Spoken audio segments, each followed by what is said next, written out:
Andrew Hastie is often talked about as a future leader, not just of the Liberal Party, but potentially of Australia. The leadership speculation has accelerated in the wake of Susan Lee's underwhelming polling, and Andrew Hastie's decision to resign from the shadow cabinet, so that he can speak his mind on topics such as immigration. This, of course, has triggered significant leadership speculation, especially since Andrew Hastie is one of the strongest communicators in the Liberal Party, at a time when the Liberal Party has a communication problem.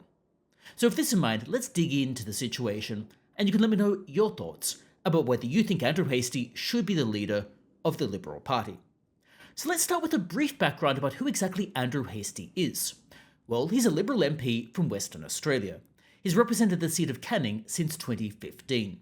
In the 2025 federal election, he did rather well, in an election where the Liberal Party was resoundingly defeated, with a swing against it. Andrew Hastie was one of the few MPs who had a swing in his favour, a swing of 0.95% in the primary vote and a swing of 5.35% in the two-party preferred vote. This was a good result in an election when the Liberal Party did spectacularly badly. Before entering politics, he of course was a member of the Defence Force. He served from 2001 through to 2015. He was part of the SASR for a time.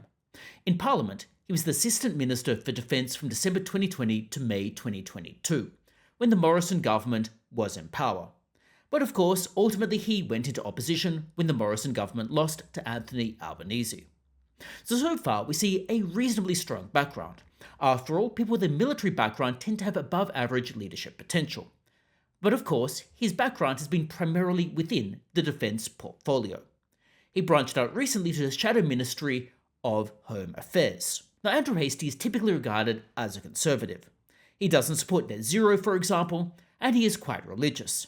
He abstained from the parliamentary vote on same-sex marriage. Now that the Liberal Party is firmly in opposition, potentially for several terms, talk has turned to leadership. Susan Lee originally won the leadership ballot against Angus Taylor and Jacinta Nampijinpa-Price. However, her leadership has often been seen as rather tenuous. Susan Lee is seen as a moderate or left of the Liberal Party. Furthermore, she's not seen as a particularly strong communicator, falling into the trap of dithering and prevaricating, much like the Liberal Party did in the lead up to the 2025 election. For example, she's pushed policy formulation into the nether, something that has created quite a lot of consternation, and has created a policy vacuum. It's also enabled the Labour Party to define the Liberal Party, which is a dangerous situation to be in.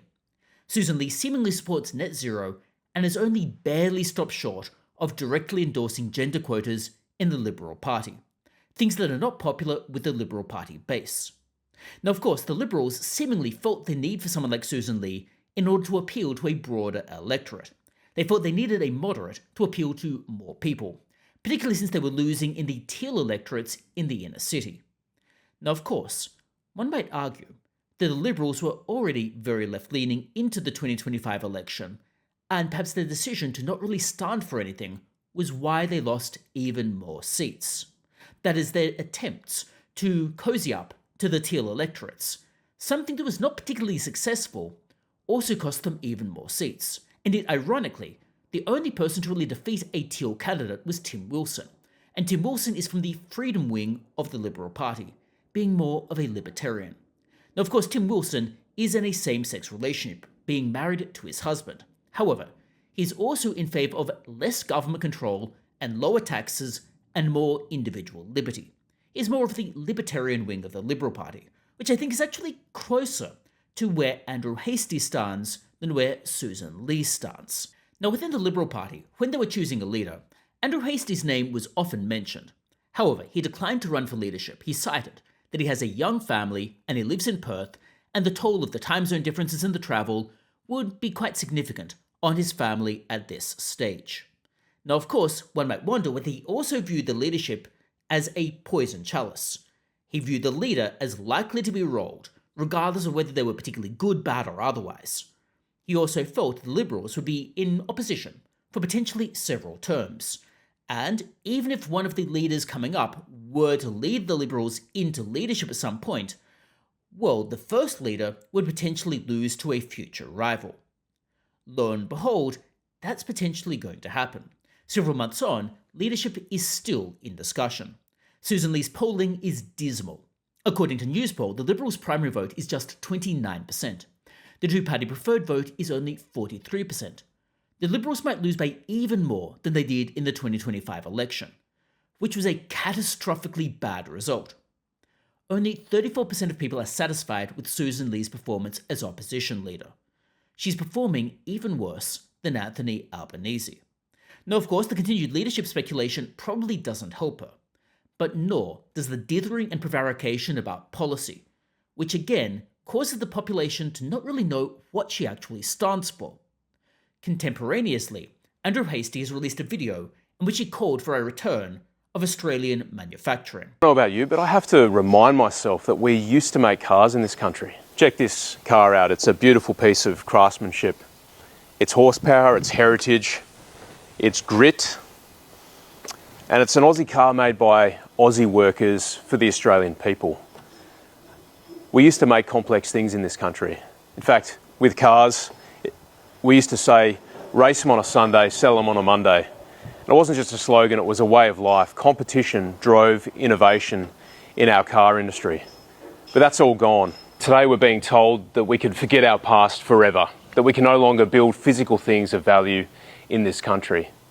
And both the Liberals and Labor have let us down in the past by letting the car industry disappear from our shores. And now Anthony Albanese and Labor are trying to cut us off forever from our proud heritage. They want to fill our streets with silent, soulless cars made in China, packed with tech that we didn't design and that we don't control.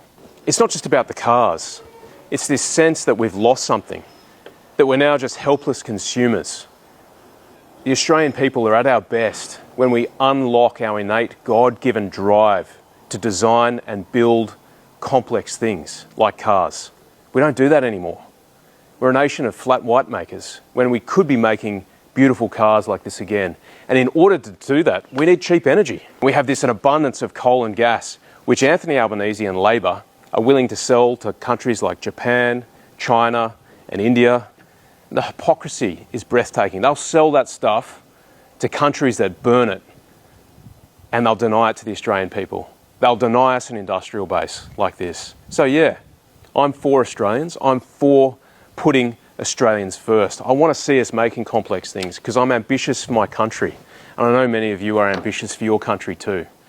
It's time that we made a decision. What sort of country do we want to be? Do we want to be a country that is deindustrialised and is just effectively a nation of helpless consumers?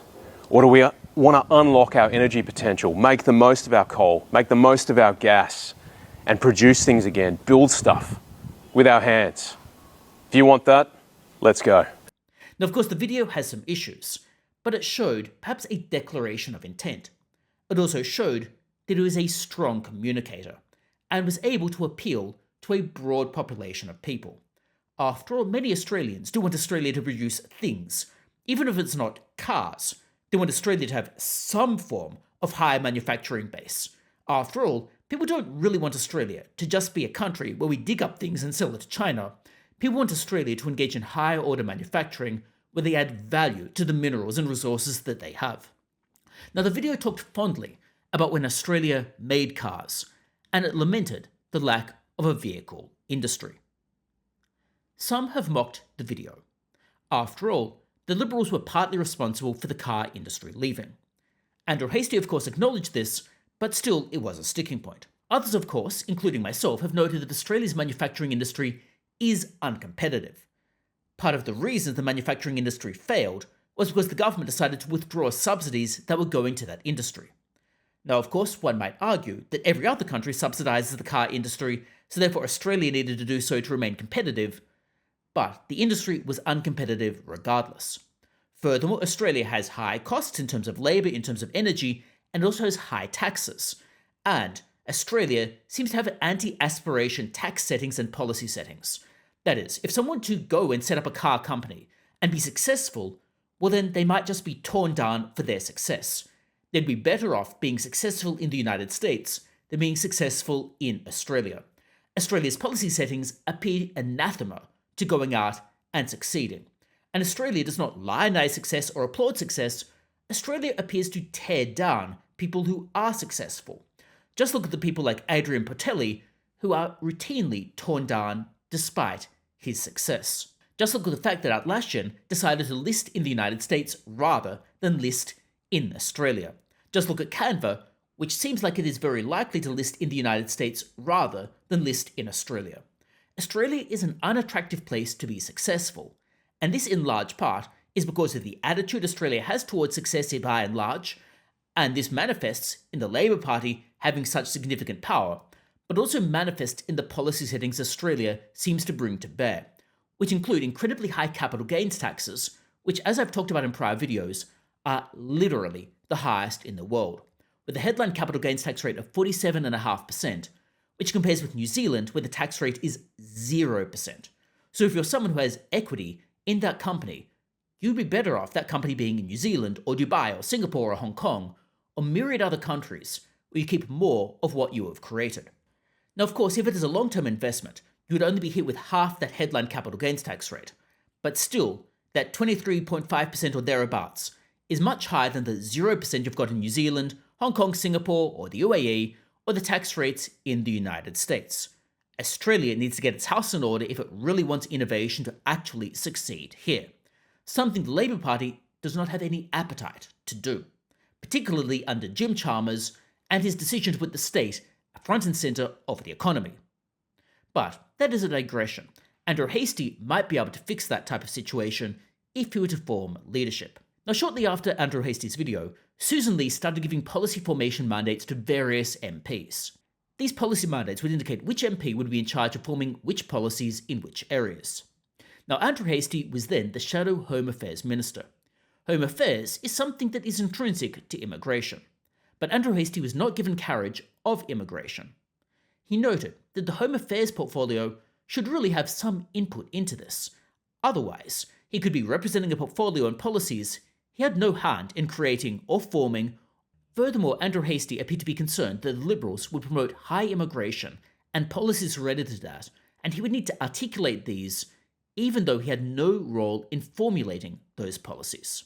To this end, he resigned from the Shadow Cabinet so that he could sit on the back bench. I would not be leading our response on immigration, nor developing our policy within the coalition. She also emphasised Shadow Cabinet solidarity as a convention, something I believe very deeply in. And as a consequence, I came to the judgment that I could no longer serve in the Shadow Cabinet. Yesterday, I called the leader. Yesterday morning, in fact, I informed her of my decision. It was a very friendly and respectful conversation, and here we are. Now, with the Liberals, being on the backbench would enable him to speak his mind. By contrast, of course, in the Labor Party, he would still not be able to speak his mind because all MPs are bound by party solidarity. Now, this leaves us with an interesting position. Andrew Hastie is now a backbencher. He is free to speak his mind on all manner of issues. Many commentators have flagged the issue that maybe Andrew Hastie is lining himself up to be a future leadership contender. If not immediately, if Susan Lee's polling continues to be bad, Andrew Hastie might then see that as an opportunity to challenge for leadership. Now, as I've talked about in prior videos, I tend to prefer Tim Wilson's stance. Tim Wilson is more libertarian and from the freedom wing of the Liberal Party. He is, like I've indicated, openly gay and is married to his husband. But he also strongly opposes government control and advocates for lower taxes. He advocates for more individual liberty and more individual freedom. His position on same-sex marriage is really couched in the idea of individual liberty, rather than of state control. Tim Wilson is also a strong communicator. Like I indicated before, he's one of the few MPs that could unseat a Teal Member of Parliament and reclaim the seat of Goldstein from that Teal. I also think he would make an extremely good treasurer, but that doesn't seem to be likely, at least in the near future. Ted O'Brien is currently treasurer. Now, Ted O'Brien, I think, has done a reasonable job as treasurer, particularly since his chief of staff is more of that freedom or libertarian bent. However, Ted O'Brien is not a good communicator. Now, I'm not saying that I'm necessarily a good communicator, but I'm also not a member of Parliament. Ted O'Brien needs to get his act together, maybe do some speech training or something, so that he doesn't sound so incredibly boring when he is speaking. Now, no offense to Ted O'Brien, if for whatever reason you happen to end up watching this video, I do happen to quite like you, but if for whatever reason you are watching this, please do some communication lessons. And therefore, I think Andrew Hastie is perhaps a more likely candidate for leadership. But of course, you can let me know your thoughts about this in the comments below. It might be only a matter of time until Andrew Hastie does challenge for leadership. You can let me know whether you think that he should do so. But otherwise, thanks a lot for tuning in. Don't forget to subscribe, and hopefully I see you next time as well.